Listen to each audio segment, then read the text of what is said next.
told you, someone remade the Hot Wheels Leg 1 in Forza Horizon 5. I'm Distance, and this is the showcase of Hot Wheels Leg 1, starting at El Lago Blanco on the left side of the Forza Horizon map. Taking place in one of the street races, it is going to be going over Caldera, and before we get into it, my Xbox does not like to record audio, or it does not record the audio in tune, or well, in sync with the video, so most of the gameplay, I think all of it, was out of sync, so I just muted all of it. But we all have seen the famous loop, and it was actually recreated, mostly, and it's actually drivable. Now, before we get to the loop, I have to say that the snap feature on the Hot Wheels track is actually really screwed up. So this track is actually pretty more or less bumpy, and I can try to recreate it later, but as a first iteration, the track isn't that bad.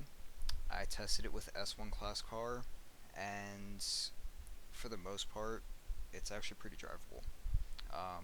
The track is actually split up into three technical areas, obviously starting with the drive up to the loop, and obviously the loop in the famous jump itself, and then the rise up to the volcano, and then the post volcano section, which actually has a jump that is intentional that lets you fall for like 30 seconds.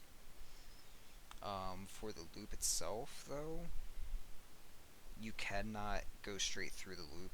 You actually have to take the loop to get enough speed to make the jump, and that wasn't intentionally made like that, because when I tested the jump, I thought I was good. Didn't realize you actually had to be going over 230 miles per hour to hit that jump. So if you have a car that has enough speed and you can hit 230 plus, you should be relatively good. 25 cuts it close though. And from there, the rise up to Caldera is actually pretty easy. It's just a little tedious, and especially once we get to the top two, because the twist feature on some of these tracks is actually pretty uneven, and it's actually pretty horrible on rear-wheel drive cars, which is what my Diora is using. So if you have a rear-wheel drive S1, A-Class, or S2 car, just do be mindful about that, because you lose grip pretty easily, and you're pretty much just sliding around. And whenever you do hit the bottom of this section, there is a intentional part where you do go off-road to mimic the Taro and Lonnie scene. Just avoid the rocks. And when we hit the split section up here, the AI followed the fast route, but I wouldn't recommend it unless your car can actually handle the loops, because those loops actually are pretty unstable.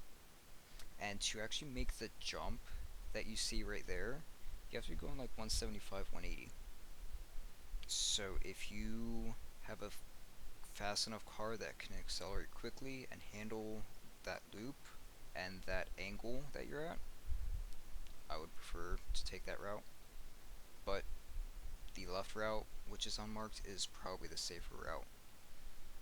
And more or less, that's mainly it. It's a short, relatively short track.